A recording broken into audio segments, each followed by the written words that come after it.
À tous, vous allez bien? Merci de vous être déplacés en grand nombre comme ça, de réécouter mon histoire, mon témoignage. Ça fait vraiment chaud au cœur. Merci à l'équipe Déjeuner de l'Espoir aussi, votre confiance de m'accueillir. Fait que, ouais, la bonne autobus, mon frère Gilles, j'aime bien ça. Je vais vous partager ma foi, c'est sûr, mais puis aujourd'hui, je veux vraiment, OK, mettre l'accent. Ce sera pas tout de suite. Je vais commencer avec mon témoignage, mais à un moment donné, je vais vous expliquer vraiment qu'est-ce que je crois. Puis comment que ça a été le fondement sur lequel j'ai pu avoir les deux pieds sur quelque chose de solide pour m'en sortir. OK? Fait que je commence par le commencement. C'est ça, François. Je- Comment? Plus fort, ouais. OK. Ça va, parfait. Ah ben ouais. Fait que, ouais, moi je viens de Victoriaville, le centre du Québec. Je suis le dernier enfant d'une famille de quatre.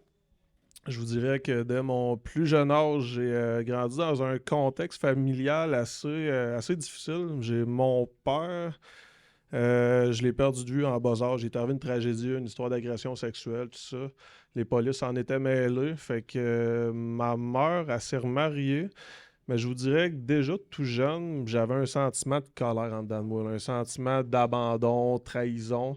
Puis un enfant a besoin d'une mère, il a besoin de son père aussi, tu sais, la figure paternelle.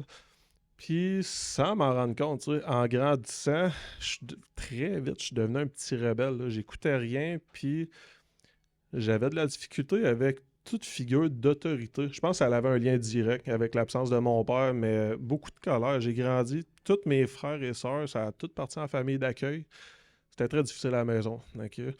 Euh, j'ai parlé avec un frère tantôt. Quand j'étais jeune, j'ai eu la chance d'avoir une mère chrétienne qui m'a enseigné les valeurs chrétiennes. Tu sais. Puis je me disais probablement qu'il doit y avoir un Dieu, un créateur. Quand tu regardes le monde qui nous entoure, je me dis l'évolution, j'ai un petit peu de misère, là, une explosion. Je me dis ça prend plus de fois croire à ça que croire en tout qu'un artiste. Tu sais, les petits oiseaux, les couchers du soleil, toutes ces choses-là. Puis je m'en venais hier, je suis parti de Laval. Je traversais tout, je voyais les montagnes, les lacs. J'ai toujours cru qu'il y avait un Dieu qui existait, mais pour moi, la religion, mais j'étais allé dans un camp chrétien quand j'étais jeune, camp Patmos. C'est Maxime, ouais, c'est ça, qui s'implique justement au camp. Je pense que le Seigneur s'est servi de ça. Quand j'étais jeune, j'ai vu des jeunes de mon âge qui avaient l'air d'aimer Dieu, puis ils pratiquaient pas une religion. C'était vraiment. Ils étaient juste. C'était beau de les voir aller. Puis en dedans de moi, il y a un travail qui se faisait. Ça me travaillait, tu sais. Ça me touchait. Quand je suis revenu de ce camp-là, là, ma vie a vraiment. Là, hey, j'étais jeune, je prenais déjà des drogues dures, tu sais, du chimique. Puis, ouais, je suis parti. Ça n'a pas été trop long en famille d'accueil. Je me battais souvent avec du monde. Famille d'accueil, ils ont vraiment été patients. Ils ont vraiment été corrects avec moi. Parce que souvent, je les respectais pas. J'étais un petit rebelle. Je partais, je donnais pas de nouvelles. J'arrivais, j'étais gelé raide, là, défoncé. C'est ça. Mais Roger, le gars qui me gardait, c'est un croyant, c'est un chrétien. Puis je pense qu'il essayait un petit peu de jouer le rôle du père que j'avais pas eu, mais ça venait jouer dans des blessures, puis je m'en rendais pas compte, tu sais. Mais il était en train de... euh, c'est comme semer, tu sais. Tu peux arroser, tu peux... Ça prend du temps, des fois. Ce qu'il a investi dans ma vie, sur le moment, ça paraissait pas. Fait que c'est ça, Roger, moi ce qui me travaillait, c'est que je le savais dans le fond de moi que j'étais vraiment un petit rebelle, là, délinquant, j'étais vraiment pas aimable, mais de recevoir de l'amour inconditionnel, tu sais, puis, tu sais, on reconnaît un arbre à ses fruits. Jésus a dit, vous reconnaîtrez mes disciples à l'amour qu'ils auront les uns pour les autres. Puis, c'est ça, il y a un travail qui se faisait, mais c'est ça, j'arrive à 18 ans, là, je me pogne un appartement, puis je commence là vraiment, là, sur le déclin. Je commence à côtoyer des gens très peu recommandables, crime organisé. Tu sais, hey, je rentrais pas trop dans tous les détails, mais c'était le genre de vie que tu sais, j'allais voler des grandes quantités de drogue à des motards, des champs de bledin, puis tout. Je me suis fait courir après une couple de fois. À un moment donné, les gars, il y a des gars qui sont débarqués cagoulés, armés chez mon oncle, qui ont cassé les deux jambes, les deux bras à coups de bûche. Parce que les gars me cherchaient, tu sais, mon oncle qui m'a jamais donné. Je dormais avec un fusil, puis ça a duré des années de temps. Je me gelais à la face, j'avais de la rage en dedans de moi, je vous le dis. Beaucoup de pensées suicidaires. Pour moi, la vie, ça rimait à rien. Puis la drogue, c'est ça. C'était vraiment dans le but d'essayer de m'engourdir, mais je m'enfonçais encore plus. Puis je vais aller tout de suite vous partager où ce que. Parce que je veux pas trop mettre l'accent sur mon passé. C'est pas quelque chose de glorieux. Ce qui est glorieux, c'est ce que Dieu a fait avec un gars comme moi. OK? Puis, je vous parlais du camp chrétien. Là, ça faisait une semaine, j'étais debout, mange pas, dors pas, je me gelais à la face. J'étais dans ma petite appart, c'est la rue Saint-Jean-Baptiste à Victo, puis et je broyais du noir, là. Puis à un moment donné, une semaine debout à peu près, j'étais magané, j'étais écrasé dans mon divan. Puis à un moment donné, j'ai eu comme un flashback du camp chrétien quand j'étais jeune. Puis ça fait des années, des années. Puis je voyais où ce que j'étais rendu, l'état de mon cœur, l'état de ma tête. Puis versus comme je m'étais senti bien dans ce camp-là. J'avais vu comme des gens vivants, j'avais vu de la joie, j'ai vu de la vraie amour, j'ai vu des. Je me souviens que j'avais entendu des témoignages, des vies qui avaient été un peu comme je partage aujourd'hui, tu sais. Puis là, je pense que le Seigneur s'est servi de ça. Puis j'ai envoyé une espèce de cri de détresse à Dieu. J'ai dit, je suis plus capable de cette vie-là. Si tu existes vraiment, Dieu, là, faites quoi? Je suis plus capable. Fait que j'étais écrasé dans mon divan à peu près 5 minutes. OK? Toc, toc, toc à la porte. Là, je suis comme, c'est mon chum, il arrive, Kawan Kong, il rouvre la porte, il rentre. Moi, je suis là dans le divan, je suis magané raide. Là, il me dit pas salut rien. Il dit, Frank, tu crois-tu en Dieu, toi? Tu sais, Kawan, c'est un gars qui passait de temps en temps. Tu sais. Là, il arrive, il me sort ça. Moi, je suis ben trop orgueilleux pour lui dire que je viens de crier à Dieu. Tu sais, mais je dis, pourquoi tu me parles de ça, man?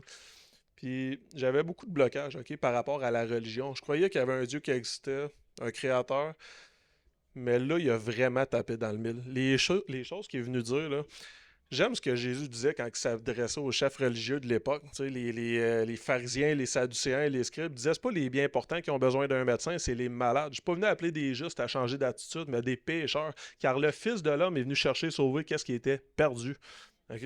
Puis là, je me sentais aimé par Dieu. Puis je me disais, je pourrais peut-être aller à l'église à un moment donné. Tu sais. Mais pour moi, l'église, c'est un musée pour les saints. OK? Puis moi, avec mon beat de tout croche, là, de vie de tout croche, je me disais, j'irai pas là. Aujourd'hui, je comprends que la vraie église, l'église n'est pas parfaite. OK? Mais la vraie église, c'est un hôpital pour les malades. OK? C'est ce que l'église, c'est ce que Jésus est venu fonder réellement comme église. Mais j'osais pas aller à l'église à cause de mon beat de vie. Puis quelques jours après, le père d'un autre de mes chums, Noël Tremblay, est venu m'inviter pour aller voir une pièce de théâtre dans une petite assemblée chrétienne à Victoriaville. Quand j'ai eu l'invitation, j'ai dit dans la même semaine, là, deux affaires back-à-back, j'ai dit, c'est-tu des coïncidences ou ça se pourrait-tu qu'il ait entendu mon cri de détresse, tu sais? Fait que j'ai dit, tabarouette, je vais y aller. Fait que je ramasse ma gang de bombes. On arrive à l'église le mercredi soir. Puis j'écoutais la pièce de théâtre, puis ça me touchait. La pièce, c'était vraiment dans le but d'emmener l'évangile, faire comprendre aux gens c'est quoi le christianisme, c'est quoi la bonne nouvelle. Ça me touchait. À la fin, il fait un appel au salut, tu sais, ceux qui veulent accepter le Seigneur, si vous voulez lever votre main. J'avais le goût, mais j'avais vraiment un combat dedans de moi, tu sais. Puis à un moment donné, c'est comme. Parce que j'avais. Il y avait un combat entre toute la rage, la rébellion, les blessures, la souffrance, les injustices versus l'amour de Dieu qui est en train de devenir comme. Il y a un verset dans l'Apocalypse, ça dit voici, je me tiens à la porte et je frappe. Si quelqu'un entend ma voix et ouvre la porte, j'entrerai chez lui. C'est Jésus qui parle, je souperai avec lui, lui avec moi. Puis là, ça cognait, là, tu sais. Puis à un moment donné, je lève ma main, tu sais, puis oui, je vais accepter le Seigneur. Là, mes chums me regardent, tu vois là, mais moi, ça fait longtemps qu'il y a un travail qui se fait, tu sais, depuis mon tout jeune âge. Ma mère, les camps chrétiens. Fait que eux, le travail avait pas été fait. Mais mon cœur, Dieu il l'avait défriché. Ok, il avait préparé le terrain. Puis là, on est reparti le soir. Euh, J'étais allé me coucher. Puis j'ai eu de la misère à dormir tellement que ça me travaillait en dedans. Le lendemain, j'y ai retourné parce qu'il y avait une reprise de la pièce. Quand j'y retourné le lendemain, là, la même pièce, à la fin tout, puis là, j'ai rencontré vraiment une famille. Tu sais. J'ai jasé avec les gens, ça m'a rappelé le camp chrétien quand j'étais jeune. Puis la Bible nous parle de la nouvelle naissance. Ok? Jésus avait dit à un chef religieux à l'époque qui s'appelait Nicodème, il a dit Nicodème, quiconque ne naîtra pas de nouveau ne rentrera point dans le royaume de Dieu. C'est quoi la nouvelle naissance? Ça part du Dieu tout-puissant. Hey, l'univers ne peut pas le contenir. C'est le roi des rois. OK? Mais il veut venir vivre en toi, faire sa demeure. C'est ça la nouvelle naissance, c'est que tu reçois le Saint-Esprit, littéralement. Puis je pense que je suis né de nouveau ce soir-là. OK? Pourquoi? Parce que je pourrais pas vous expliquer avec des mots, de là, qu'est-ce qui s'est réellement passé. Les chaînes, ils ont complètement pété. Là. OK? C'est comme si l'amour de Dieu a fini par percé, là. Ouais, exactement. Ouais, fait que j'ai pogné un écœur rentré de la drogue, de ma vie tout croche. Hey, je vous le dis, cette église-là, je suis tombé en amour, c'est devenu ma famille. Puis comment j'ai vu la fidélité du Seigneur. La Bible, c'est la parole de Dieu. Moi, je crois à l'autorité de la parole de Dieu. OK? Les Saintes Écritures, puis à chaque semaine, j'allais là. Puis dans la semaine, tu sais, je lisais ma propre Bible. Puis c'est une brique, là, quand même, la Bible. Puis chaque verset qui me travaillait, où j'arrivais le dimanche, Jean-Sébastien, c'était tout le temps ça. Les messages toujours alignés avec les versets que je viens de lire, les questionnements que j'ai, les dilemmes, les choix que j'ai à prendre. Hey, le gars, il n'a pas rapport dans l'équation, là. C'est Dieu qui est en train de faire ça. Jésus, avant de son vivant, il disait aux disciples, je vais aller à la croix, je vais mourir, je vais ressusciter. Puis, tu sais, mais il dit, puis je vais vous envoyer après ça l'Esprit Saint, le Consolateur, c'est lui qui va vous conduire dans toute la vérité. La vérité, c'est la parole de Dieu. Lisez vos Bibles. C'est là que Dieu agit. Je vous le dis. Je suis devenu un vrai petit Jesus freak, man, à Victo. Le monde, là, il changeait de trottoir pour pas me rencontrer. Mais il était au premier loge. Il y a même un homme, OK, Pierre Allison, que lui savait de quoi j'avais de l'heure. Puis il dit, la vie de ce jeune-là a trop été transformée. Ben trop, là, complètement. Là. Puis il a donné sa vie à Jésus-Christ. Parce qu'il a dit, c'est impossible par lui-même vivre un changement aussi concret, aussi radical. Fait que c'est ça. Moi, ça c'est devenu vraiment ma mission de vie. Sortir le message, encourager les gens, bénir. J'ai été touché vraiment. Beaucoup par les clins d'œil de Dieu, autant à travers sa parole, comme je vous dis, mais dans toutes les sphères de ma vie. Hey, Dieu, il n'y a rien à voir avec la religion, c'est un père. OK? Puis j'ai réalisé que le père que j'avais toujours cherché, là, je venais de le trouver. OK? Puis ça, c'est ça qui a bouleversé ma vie. Euh, Ce que j'aurais à cœur de vous dire aussi, ben, ça a été comme une lune de miel pour vrai, là. Pendant des années, là, je débordais de l'amour de Dieu. Je débordais. OK, c'était pour vrai, là. Puis à un moment donné, c'est ça, tu sais, la vie cogne dur. Puis là, je fréquentais une fille à cette église-là. Ça faisait un bout, on s'enlignait pour un mariage, tu sais. Moi, j'avais plus de contact avec mon père depuis tout jeune. Puis à un moment donné, tu sais, la parole de Dieu nous demande de pardonner, tu sais. Puis Jésus a dit à un moment donné, vous avez entendu dire œil pour œil, dent pour dent. Moi, je vous dis, non, non, bénissez ceux qui vous maudissent, priez pour ceux qui vous maltraitent, vous persécutent, aimez vos ennemis, ok? Puis je me disais, c'est tough, Seigneur, il y a du monde qui, tu sais, puis là, Dieu, il est comme, ouais, mais est-ce que moi, j'ai été pour toi, sois là, tu sais, pour ton prochain, puis, ok, mais c'est un processus, puis, mais, checkez bien ça. Là, je fréquente Chantal, on se prépare pour le mariage. J'ai décidé de reprendre contact avec mon père. Ok, lui, il avait eu une autre femme après ma mère. Il a eu un enfant, Tommy. Après ça, il s'est remarié. Il a eu d'autres enfants. Eux, je les connaissais pas. Mais là, c'est ça. Tommy, l'enfant de sa seconde femme, lui, je le connaissais. J'avais contact avec. Mais le petit bout, il était très malade, là. Il a jamais pu manger. Il était paralysé de la gorge. Gavé. Il a passé une centaine de fois entre la vie et la mort à Sainte-Justine. Il a passé en opération enfant soleil plusieurs fois. Puis j'étais proche de ce petit bout de chou-là, tu sais, je l'aimais. Puis euh, mon père s'est remarié, il y a eu d'autres enfants. J'ai rencontré Joël, Myriam, mon petit frère, ma petite soeur. Puis euh, je reprenais contact avec mon père pour honorer Dieu. Ok, ça a été très difficile, mais tranquillement. Puis prendre compte, tu sais, avoir une relation avec quelqu'un, ça veut pas dire faire confiance, hein. Mais je voulais être le grand frère pour eux autres. Parce que je sais comment c'est important d'avoir un grand frère, tu sais, qui est là pour te donner l'exemple. T'es un repère. Fait que, en tout cas, ben là, on est en 2014. Moi, je fréquente ma blonde. On se prépare pour se marier. Elle a deux enfants. Là, j'apprends que mon petit frère Tommy, il vient de décéder. Fait que ça a été un coup dur, tu sais. Ça a fait ça. Puis là, j'étais allé passer du temps au lac Mégantic avec Joël, Myriam, petit frère, petite soeur. Puis là, à un moment donné, la petite, je m'aperçois qu'elle fait le pas pantoute. Puis là, qu'est-ce qui se passe, tu sais? Puis le papa m'a touché, puis ci, puis ça. Puis toute la haine que j'ai eue envers mon père, toute ma vie a refait surface. J'avais le goût d'aller dévisser la tête. Je vous le dis, là, t'as beau être chrétien, là, j'étais allé voir les policiers, j'ai porté plainte, fait que la police en est mêlée, tout ça. Euh, j'ai reçu à peu près 2 semaines après. Ma mère, elle m'écrit, elle me dit François, on sait pas qu'est-ce qui se passe. Dave, il a reçu des balles. Dave, c'est un de mes frères qui est dans la GRC, dans la police.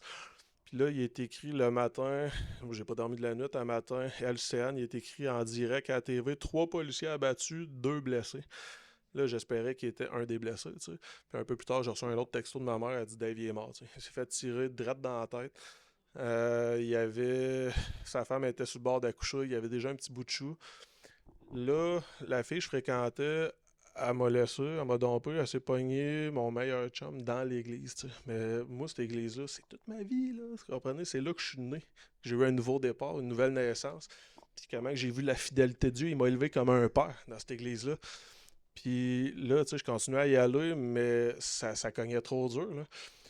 Fait que je vous dirais que les jours qui ont suivi, là, j'ai sombré. Pour moi, l'amertume, j'appelle ça que c'est un poison que tu prépares pour la personne, mais c'est toi qui le bois. Ok? Là, j'en voulais un tueur, j'en voulais un violeur, j'en voulais à mon ex, j'en voulais à mon chum. Euh, c'est venu trop pesant. Là, j'étais en train d'écraser, j'étais en train de flancher, tu sais. Puis, mais je savais ce que j'avais vécu avec Dieu. La lumière, l'amour, la joie. Puis là, je me sentais enfoncé dans les ténèbres, en train de m'enfoncer. J'ai arrêté d'aller à cette église-là. Euh, je vous dirais que à un moment donné, ça faisait quasiment 1 an, c'est ça, tu sais, que je désertais, si tu veux, que j'étais complètement brisé, là. Puis à un moment donné, c'est comme si je vais ouvrir une parenthèse ici, OK, pour vous expliquer ce que je crois, vraiment, là. Puis pourquoi que je vous dis que c'est ça, que c'est le fondement, c'est le roc sur lequel j'ai pu mettre mes 2 pieds pour finalement m'en sortir puis traverser les autres tempêtes à venir, OK? Jésus a dit, celui qui écoute ma parole est semblable à un homme prudent qui a construit sa maison sur le roc. OK? Puis les torrents sont venus, les tempêtes qui ont frappé. J'ai pensé à ça en montant hier. Je sais pas c'est où exactement au Saguenay, mais quand il y a eu l'inondation, il y a une petite maison qui a tenu. Hein? Elle était sur un roc. OK? Il dit, mais celui qui n'écoute pas ma parole est semblable à un insensé qui a construit sa maison sur le sable. Quand la tempête a frappé, sa ruine a été grande, là.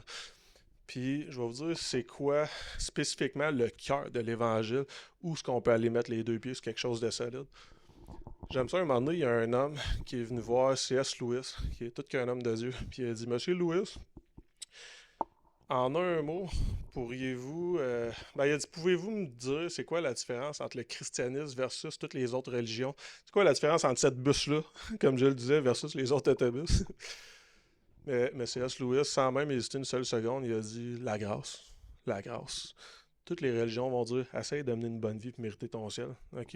Sur différents angles, mais c'est tout le temps par tes mérites, par tes propres œuvres. Le salut, là, la vie éternelle, c'est un cadeau gratuit. OK? Il y a un super bon verset dans la Bible, Romains 6, 23, ça dit car le salaire du péché, c'est la mort, mais le don gratuit de Dieu, c'est la vie éternelle en Jésus-Christ. Puis oui, c'est un cadeau. OK? Puis Dieu veut nous l'offrir simplement parce qu'il nous aime, ok? Mais c'est pas parce que c'est un cadeau que tout le monde va aller au ciel. Parce que la même Bible qui nous parle d'un don gratuit, d'un cadeau, nous dit qu'on est tous pécheurs. Le mot péché, je sais que ça a l'air d'un mot d'église qu'on entend un peu en 2025, puis mais le péché, c'est quoi? Tu fais juste ouvrir la TV le soir, regarder tout ce qui se passe dans le monde. Le cœur humain, il est malade, là. Il est tortueux, il est dépravé.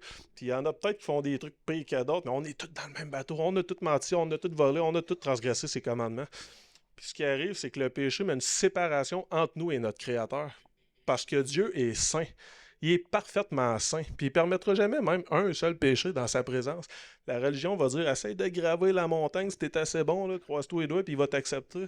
Non, nul ne peut tenir devant le Dieu 3 fois saint. OK? Fait que moi, je vous dis que je crois. Tantôt, j'ai utilisé le terme bonne nouvelle. Hein? Le mot évangile veut dire la bonne nouvelle. Mais pour comprendre la bonne nouvelle, il faut comprendre la mauvaise nouvelle. On est tous pécheurs, on est tous perdus. OK? Parce que si on fait face à notre Créateur dans cet état-là, Dieu est dans un dilemme. Il est parfait dans chacun de ses attributs. OK? Il est parfait dans son amour. Puis dans son amour, il veut nous offrir le plus beau de tous les cadeaux, la vie éternelle. Mais il est aussi parfait dans sa justice. Exode 34,7, il est un juste juge qui ne tient point le coupable pour innocent. Dieu ne fermera jamais les yeux sur le mal. Son amour au détriment de la justice, rentrez au ciel, je vous aime trop. Dieu va se tenir pour la justice. OK? On... Il y a un mot qui est pas cool à dire aujourd'hui, qui est pas populaire, mais l'enfer existe. Puis la Bible parle plus de l'enfer que du ciel. Dieu nous met en garde. Juste aux États-Unis, il y a eu au-dessus d'11 millions de cas de mort imminente. Quand ton cœur arrête de battre, t'es pas encore mort. Quand les ondes cérébrales arrêtent, là, c'est fini. C'est par dizaines de milliers qui donnent leur vie à Dieu, qui ont vu des scènes terribles où il y a un autre monde qui s'en vient, là. Puis il faut être préparé. Mais fait Dieu, dans son amour, veut nous offrir ce cadeau-là, le plus beau de tous les cadeaux, la vie éternelle. Mais dans sa justice, il doit se tenir pour la justice puis punir le péché. On mérite tous l'enfer. Comment il a résolu ce dilemme-là entre son amour et sa justice dans la personne de Jésus-Christ? J'aime le psalmiste David, les psaumes. Il disait, Seigneur, quand je regarde la lune et les étoiles que tu as créées, qu'est-ce que l'être humain pour que tu te soucies de lui? Tu sais, les cieux des cieux ne peuvent pas te contenir. Mais dans son humilité, Dieu s'est fait homme. Il est devenu un petit être humain pareil comme nous autres. Il était 100% homme, 100% Dieu. Il n'est pas venu au monde dans un palais royal, il est venu au monde dans une mangeoire d'animaux, dans une crèche. C'est ça qu'on va célébrer dans quelques semaines. Tu sais. Jésus lavait les pieds des disciples. Les gars, ils avaient les pieds tout crottés en sandales. C'était le rôle d'un esclave de faire ça. Puis il disait, de la même manière, je vous ai lavé les pieds. Lavez-vous aussi les pieds les uns les autres.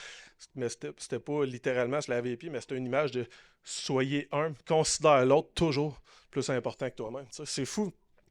Parfaitement humble, Jésus était sans péché. Lui a eu 100%. OK? Ce que je veux vous dire, c'est que le juge de l'univers, à qui un jour on va tous avoir à rendre des comptes, nous a tellement aimés que lui-même s'est fait homme. Il est venu marcher dans nos bottes. Okay? J'ai entendu l'autre fois une phrase, ça dit Dieu n'a jamais été plus près de sa création que dans la personne de Jésus-Christ. Philippe a dit à Jésus, Seigneur, montre-nous le Père, cela nous suffit. Philippe, il y a si longtemps que j'étais avec vous, tu ne m'as pas encore connu. Celui qui m'a vu a vu le Père. Comprenez?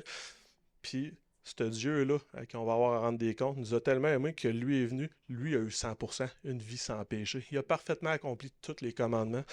Puis sur la croix du Calvaire, il y a 2000 ans, OK, c'était le but suprême de sa venue. Sur la croix, Jésus, il a dit, on ne me prend pas la vie, là. Je la donne librement. C'est pas les clous qui ont retenu Jésus sur la croix, c'est son amour pour toi, OK?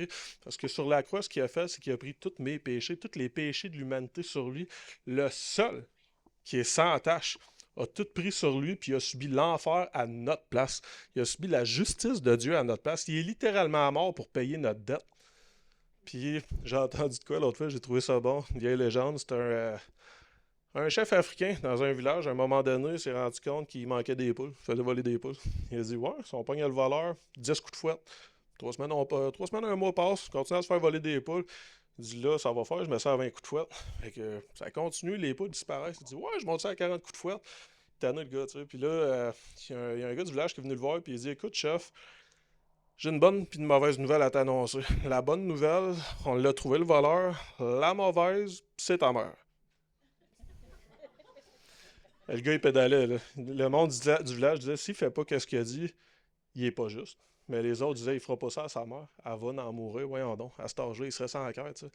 Le gars capotait, là, puis à un moment donné, il a réfléchi plusieurs jours. Puis il est allé se présenter devant toute la tribu. Il a dit les gars, prenez ma mère, allez y attacher les mains au poteau, là, préparez le fouet, je vais aller vous rejoindre. Fait qu'ils ont ramassé la mère du chef, ils sont allés se mettre les bras bien comme du monde autour d'elle, tu sais. Puis il a dit frappez-moi. Ils ont pogné le fouet, les 40 coups de fouet. Le chef en est mort. Comme ça, il a accompli la justice. En même temps, il aimait sa mère, il voulait pas qu'elle subisse. C'est exactement ça que Jésus-Christ a fait pour nous, ça la croix, il y a 2000 ans. Mon frère Gilles, tantôt, il a cité le verset le plus connu de toute la Bible, Jean chapitre 3, verset 16. Un homme de Dieu a dit, ce verset-là, c'est l'Évangile en un verset.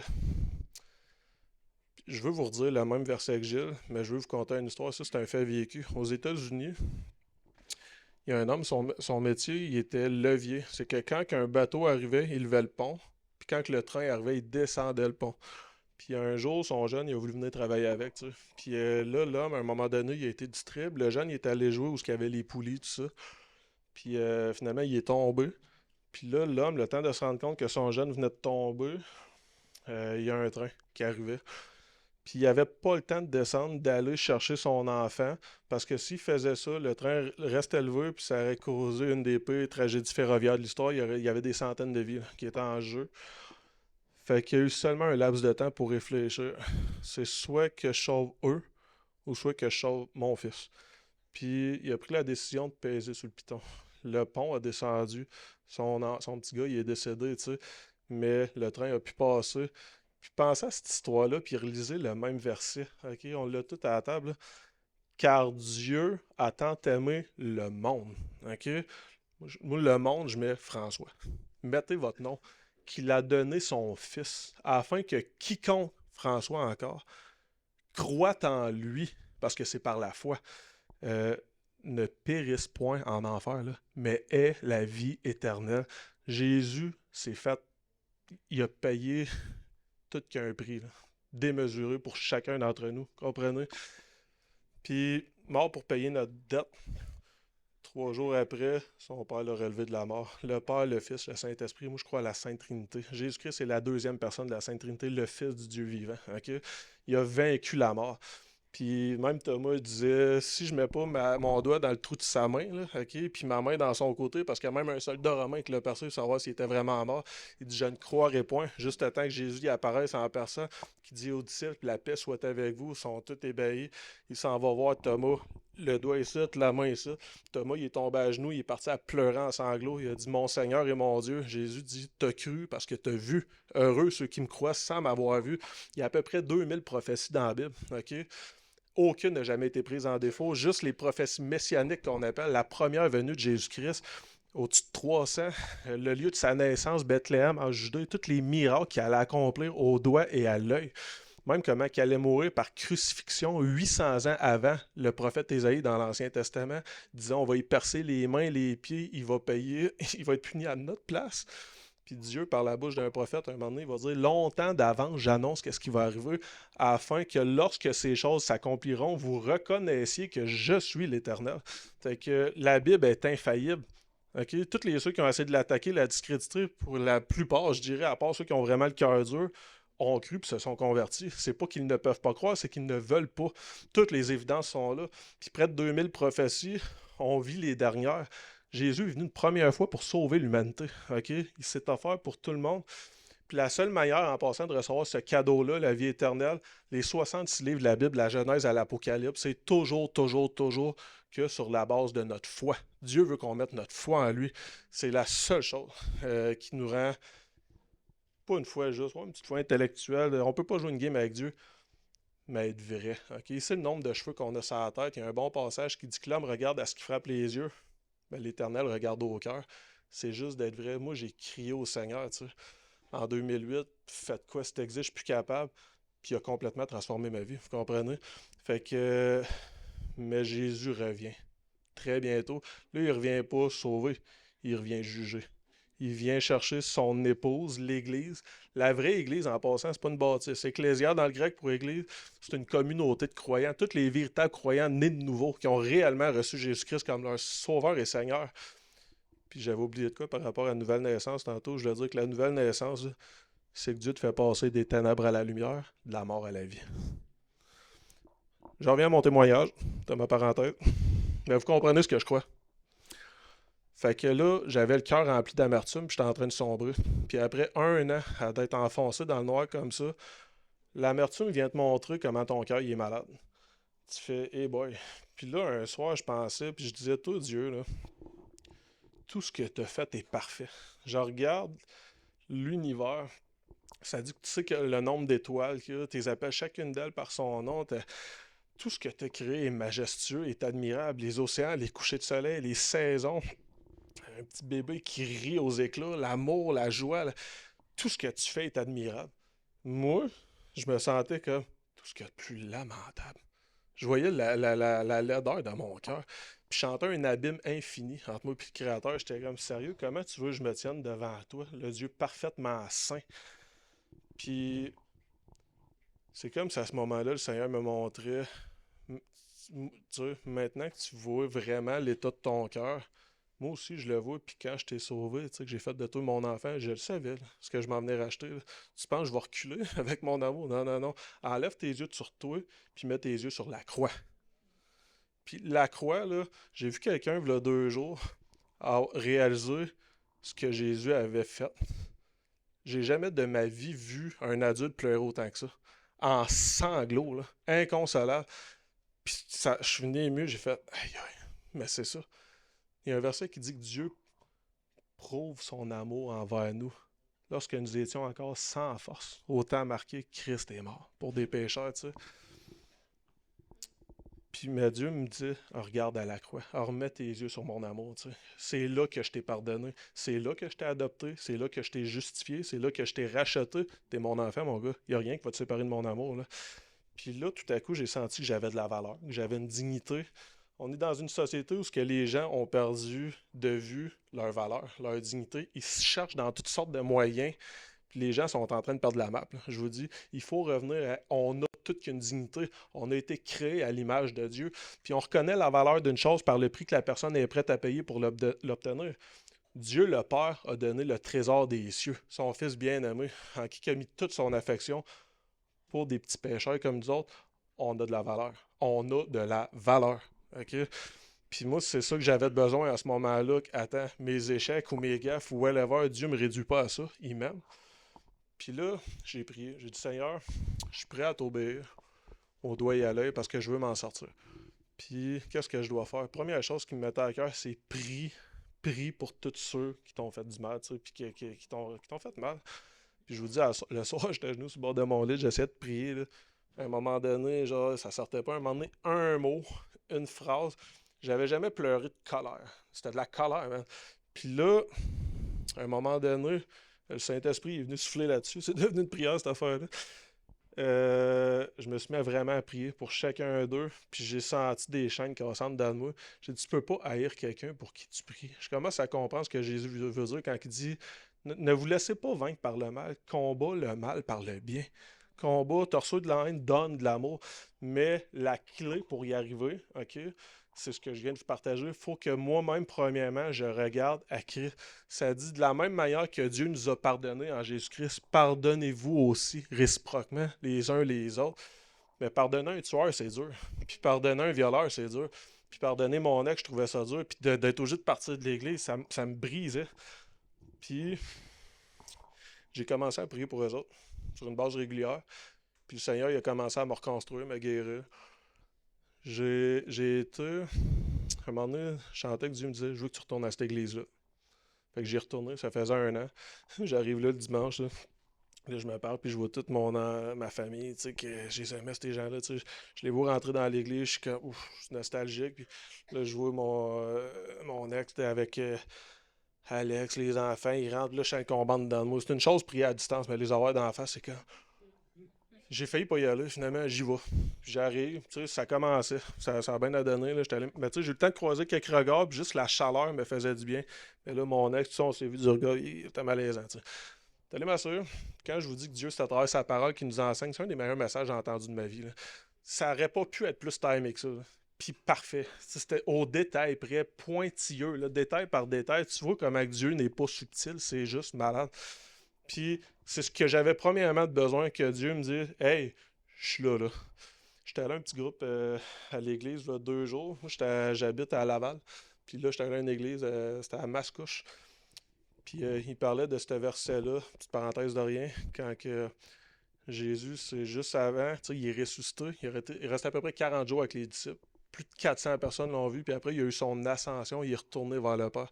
Mais ses dernières paroles, c'est allez, faites de toutes les nations des disciples, baptisez-les au nom du Père, du Fils, du Saint-Esprit, enseignez-leur à observer tout ce que je vous ai prescrit. Puis sa dernière phrase, voici, je suis avec vous tous les jours jusqu'à la fin du monde. Puis j'ai comme, v'là 2 jours, fait vraiment mis l'accent sur je suis avec vous tous les jours. Puis je remercie constamment le Seigneur. Merci Dieu juste d'être là. Juste d'être là, tu sais. Puis à ce moment-là que je suis arrivé à l'église, le message qui était tellement timé, je savais que Dieu était là. C'est tout ce que j'avais de besoin. OK? Puis là, j'avais un pied à terre. J'ai recommencé à y aller. Puis à un moment donné, je croise Alex dans le hall d'entrée. Là, tout ce qu'il y a de plus. Salut, man! Salut! C'est pogné de main, mais tout ce qu'il y a de plus fake. Là. Tu sais, chanter, le cœur était pas là, pas en tout, j'étais froid. Il était froid. Puis là, j'étais comme, comment je vais faire? Je suis capable de prier, mais avoir une relation toute. Puis dans la semaine, je priais, tu sais, je disais, ça tough. Puis encore, Dieu me ramenait à l'évangile. Ça fait mal, hein, de se faire trahir, de se faire rejeter, abandonner, des trucs de même. Mais réalises-tu, François, comment que tu m'as craché dans la face? Comment tu m'as traité, mon gars? On l'a tout cloué sur la croix en passant par notre manière d'agir. Puis Dieu, ce qu'il me montrait, c'est, regarde, même quand j'étais crucifié, j'étais encore en train de prier, Père, pardonne-les, ils savent pas ce qu'ils font. Puis ce que j'ai été pour toi, sois-le pour eux. Fais-les même pas pour eux autres si tu n'y arrives pas, mais fais-les au moins pour moi, pour me dire merci. Puis j'ai dit, je te le promets, Seigneur, je vais. Tu sais. Puis à ça que ça a pris 2 semaines, j'ai recroisé Alex à la même place. Là, j'étais allé serrer à la main. Puis j'ai été vraiment chaleureux avec ce gars-là, tu sais. Puis il s'est mis à sourire, je me suis mis à sourire, je vous le dis, je sentais que Jésus souriait et tout, là. On a reconstruit une relation. J'ai reconstruit avec mon ex. Parce qu'avant, les histoires de même, les chrétiens, on est une famille, tu sais. Puis j'étais allé à leur mariage, ils se sont mariés. Quand ils se sont embrassés, j'ai ressenti de la joie en dedans de moi. Puis j'ai dit, hey, Dieu m'a carrément guéri, man. C'est malade, là. Le gars qui a tiré mon frère, je vais aller le voir en prison. Il a eu la plus grosse sentence qu'il y a jamais eu au Canada depuis la peine de mort en 74. 3 peines fermes de 25 ans. Mais je veux aller dire, regarde, t'as fait face à la justice humaine. T'as eu une sentence. T'es sentencé à vie. Mais j'aimerais ça à cette heure, t'as rencontré un juge. Mais à cette heure, j'aimerais ça te parler d'un autre juge auquel qu'on va tous avoir des comptes à rendre. Mais je veux te parler du second juge qui doit tous nous condamner. Moi, le premier, parce que je suis autant coupable que toi, mon ami, là. Puis dire, mais ce juge-là, je vais vous dire une histoire. C'est un fait vécu. Quand il y a eu la grande récession en 1929, le juge LaGuardia, il y a une femme qui s'est fait prendre à voler de la nourriture. Puis elle s'est retrouvée devant le juge LaGuardia, puis elle a dit, Madame, vous êtes fait prendre en flagrant délit à voler de la nourriture, elle vole à l'étalage, puis elle a dit, écoutez, monsieur le juge, j'ai 4 bouches à nourrir, OK? Puis si je volais pas cette nourriture-là, mes enfants mourraient de faim. Il y a du monde qui mourrait, OK, à ce moment-là. Puis le juge, il est vraiment malaisé. Il comprend, tu sais. Mais en même temps, tu sais, il est juge. Puis là, il y a eu délibération, le jury, tout ça. Finalement, le juge LaGuardia, il est arrivé, il s'est levé debout pour rendre son verdict, là. Il a dit, écoutez, madame, vous avez transgressé tel code d'article de loi, OK? En tant que juge, je n'ai d'autre choix que de vous condamner à une amende de, là, je ne sais plus le montant, mais assez faramineux. Elle n'était pas en mesure, ça. Et savez-vous quoi, madame? En tant que juge, je vous condamne. En tant que votre ami, je vais payer l'amende à votre place. C'est ça que Jésus a fait. Puis le gars, je vais aller voir, je vais lui dire, Justin Bourg, je vais lui dire, le juge que tu vas rencontrer, je mérite l'enfer. Tu mérites l'enfer, il a subi l'enfer à notre place. Pour qu'on puisse être justifié, pardonné, libéré. Comprenez? Fait que j'ai repris contact avec mon père. Ma petite soeur était rendue, elle avait dérapé, lesbienne, mon petit frère. Les deux ont donné leur vie à Christ, se sont fait baptiser en même temps. Dieu a reconstruit ma vie. Je me suis envenu, je suis parti, j'étais retourné à l'église. Dieu a vraiment reconstruit ma vie, là. Puis je suis parti un moment donné, je me suis envenu, c'est ça, à Longueuil, ça arrive sud. J'étais allé au collège biblique, étudier la Bible, je suis rentré dans la construction, chantier de construction. Ouais, puis après ça, j'ai rencontré Claude Tremblay, un ministère avec le gars depuis des années qui visite les villages du Québec pour faire de la prévention au suicide, suite au suicide de son petit gars, Mika. C'est un organisme chrétien. La vision, c'est vraiment de laisser la parole de Dieu. À chaque domicile, un petit feuillet. Si vous voulez aller voir, là, jaspe.org, onglet fait vécu. C'est plein de bons témoignages.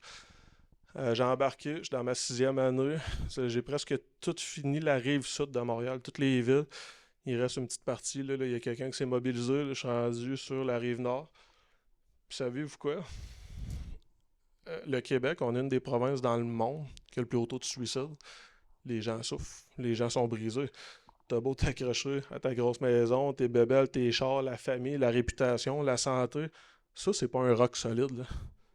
Jésus est le roc solide. Là, le Québec a voulu sortir, puis je comprends, puis j'ai le cœur ému de compassion, parce que la religion a fait du dégât, OK? Mais les gens croient beaucoup de mensonges au sujet de Dieu. Peut-être qu'il y a du monde ici qui ont été blessés, whatever, je veux dire, enlève tes yeux sur l'hommerie, les êtres humains, mets tes yeux sur Jésus-Christ, OK? Lui ne te décevra jamais, c'est ce que je veux te dire. Mais je vois de la souffrance, je fais face à la souffrance au quotidien, OK? Puis faut, à chaque soir, je suis comme, je suis écrasé, c'est des histoires d'horreur, OK? Un après l'autre. Presque chaque maison, je connais quelqu'un qui s'est enlevé la vie, là. Puis j'ai jasé avec un ambulancier dernièrement, il me dit c'est juste ça, décrocher du monde de ce temps-ci, man. Puis Même, j'ai jasé avec un policier il n'y a pas tant longtemps. Le gars, j'ai de l'air grand, moi. Le gars, man, il est plus grand que moi. Il est deux fois ma chaise, c'est une armoire à glace. Il sort, puis il part à pleurer en sanglots. Il dit: Je viens de perdre mon collègue, là, il s'est tiré une balle, là. Puis, tu sais, ça gros. Hey, man, j'ai dit: Viens t'asseoir dans les marches, tu sais. Le collat, tu sais, je mets la main dans le dos. À la fin, j'ai pris avec. Il m'a serré à la main. J'ai chanté que j'ai une petite main. Ça, mais j'ai donné une petite bible, il la tenait, tu sais. Puis, euh, je vais être transparent avec vous autres. J'ai vécu un divorce, là, parce que je m'étais remarié. euh, puis je l'aimais, ma femme. Puis en 2023, elle est partie comme ça, tu sais. Laissé une lettre, puis hey, ça a été tough, là, OK? Puis surtout de continuer le porte-à-porte pendant ce temps-là. Parce que c'était un 200 maisons facile à chaque jour. C'est un combat à chaque jour. Il n'y a pas une seule journée que j'y ai été que ça n'a pas été un combat, OK? Puis là, c'est que tu es dans ta tête, là. Là, toutes les mêmes patterns de 2014, OK, peuvent revenir. Puis Dieu, ce qui montre, c'est ce que je t'ai appris ou ce que je t'ai formé, souviens-toi-en.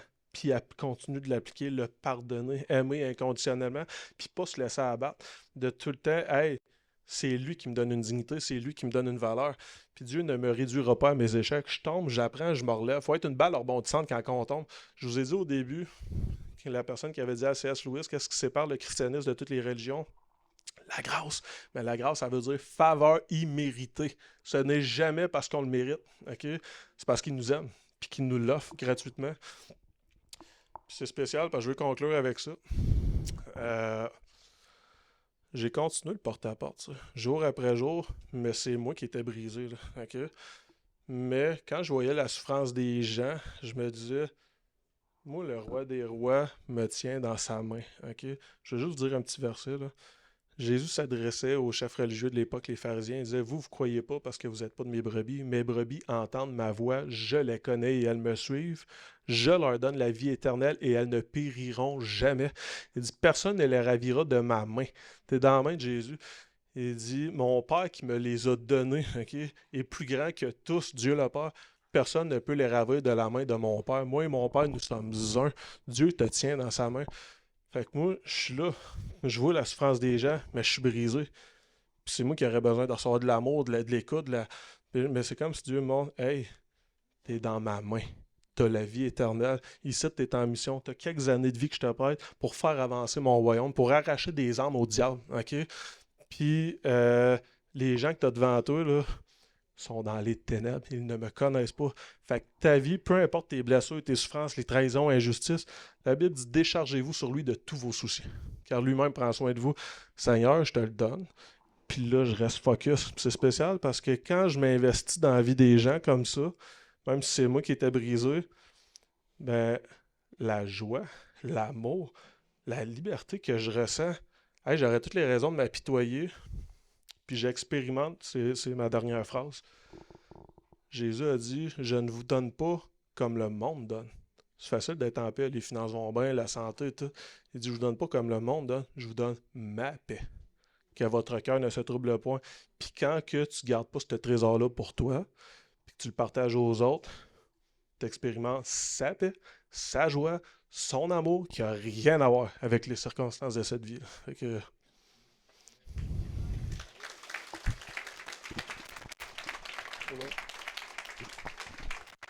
avec ça. On va tous fermer nos yeux, c'est bon? Euh, je ne sais pas comment tu es arrivé ici aujourd'hui. Euh, Ton background, ton passé. J'ai peut-être dit des choses, tu t'es retrouvé là-dedans. Peut-être qu'il y a des. Peut-être que tu as de l'amertume dans ton cœur, du non-pardon encore. C'est comme un cancer qui te ronge. Peut-être que tu te sens juste fatigué, épuisé. À un moment donné, c'est ça. Tu sais. Il fait noir de bonheur, il fait fret, la vie cogne dur. La honte, des fois. Il y a des. Toute ta vie, il y a des trucs, des fois, qui viennent te ronger. Je sais pas comment t'es rentré ici. Par rapport à la foi, tout ce que je te partage aujourd'hui, peut-être que ça vient t'interpeller, ça touche ton cœur. Tu sens un petit peu, comme je disais tantôt, Jésus qui vient cogner à la porte. Voici, je me tiens à la porte et je frappe. Celui qui entend ma voix. Je sais pas dans quel état que t'es, ok. Euh, on dirait que je ressemble dans Dieu. J'ai l'impression que Dieu me montre qu'il y a du monde ici qui ont vraiment, là, ils ont soif, ils ont le goût d'ouvrir leur cœur, mais il y a quelque chose qui bloque. Puis Dieu a de la souffrance. J'ai juste à cœur de dire là, laisse aller. laisse aller, lâche prise. Jésus dit, déchargez-vous sur lui. De tous vos soucis, donne-les à Dieu. Tu es juste un petit être humain qui n'est pas capable de tout porter sur tes épaules. Dieu est concerné par ta vie, par tes souffrances. C'est lui qui t'a tissé dans le ventre de ta mère. Ok? Un de mes versets préférés dit l'Éternel est près de ceux qui ont le cœur brisé. Il relève ceux dont l'esprit est abattu. Quand un malheureux crie, l'Éternel entend. Il le sauve de toutes ses détresses. C'est mon histoire, c'est mon témoignage. Ce que je veux te proposer aujourd'hui, là, tous les yeux sont fermés. Ok? Si ça vient te chercher, ton cœur est touché, tu n'as pas besoin de tout comprendre, mais tu en as assez entendu pour dire j'ai envie d'ouvrir mon cœur à Jésus-Christ. Je te demande là où ce qu'il y a de lever ta main. Merci. Vous pouvez baisser vos mains. Je vais prier pour vous. Puis après, je vais faire une prière de repentance. On va tous la répéter ensemble. C'est bon. Seigneur, je veux, tu dis dans l'Épître aux Hébreux, ça dit approchez-vous donc avec assurance du trône de la grâce afin d'obtenir miséricorde et d'être secourus dans vos besoins. Tu as vu les mains qui se sont levées. Il y en a peut-être qui n'ont pas levé la main, mais leur cœur s'est élevé devant toi quand même, Seigneur Dieu. Puis ils ont juste le goût de te laisser rentrer parce qu'ils t'entendent cogner à la porte du cœur. Père, je te prie de faire le miracle, Seigneur, d'entrer dans leur cœur, d'entrer dans leur vie. Je te prie pour la nouvelle naissance, Seigneur, qu'ils puissent goûter ton amour, combien tu es bon, qu'ils puissent expérimenter c'est quoi, passer des ténèbres à la lumière, de la mort à la vie. Tu as dit, Jésus, je suis la lumière du monde. Celui qui me suit ne marchera pas dans les ténèbres, mais il aura la lumière de la vie. Fait que viens éclairer David, le psalmiste, qui dit, ta parole est une lampe à mes pieds, une lumière sur mon sentier. Seigneur, je te prie de leur donner une soif pour ta parole, Père, qu'ils puissent, parce que tu disais, Jésus, l'homme ne vivra pas de pain seulement, mais de toute parole qui sort de la bouche de Dieu, Matthieu 4,4, qu'ils puissent vraiment te découvrir à travers ta parole, premièrement, mais que tu puisses agir dans leur vie comme tu as agi dans la mienne, clin d'œil après clin d'œil après clin d'œil, Seigneur Dieu, viens fortifier leur foi. Ça dit que c'est toi, Jésus, l'auteur de la foi. C'est toi qui l'emmène à la perfection. C'est impossible de t'être agréable autrement que par la foi. C'est la seule chose que tu regardes, Seigneur, la confiance qu'on met en toi. Parce que sans toi, on ne peut rien faire, que tu disais, Jésus, mais avec toi, tout devient possible. Fait que viens les environner de ton amour, ta grâce.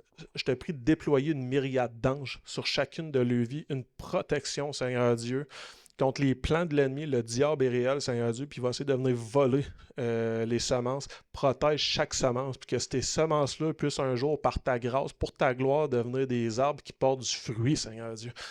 Fait que touche-les, guéris-les, restaure-les. Puis tous ceux qui sont venus ici aujourd'hui, Seigneur Dieu, je te prie de vraiment, vraiment, Seigneur Dieu, te glorifier à travers chacune de leurs vies. Tu connais les besoins, tu connais les défis. Viens te glorifier en toutes choses. Merci pour qui tu es, Seigneur Dieu. On veut vraiment élever ton saint nom. Puis je vais faire une prière, ok, de repentance. Tout le monde peut prier avec moi. Fait que, merci Jésus-Christ. J'ai entendu, Seigneur. Vous pouvez répéter après moi. J'ai entendu, Seigneur, que tu m'as tant aimé, que tu es venu sur cette terre, que tu as vécu une vie sans péché, que tu es mort sur la croix pour me sauver, me pardonner. Je te reçois, je te remercie. Sois avec moi, Jésus, jusqu'à la fin de ma vie. Amen.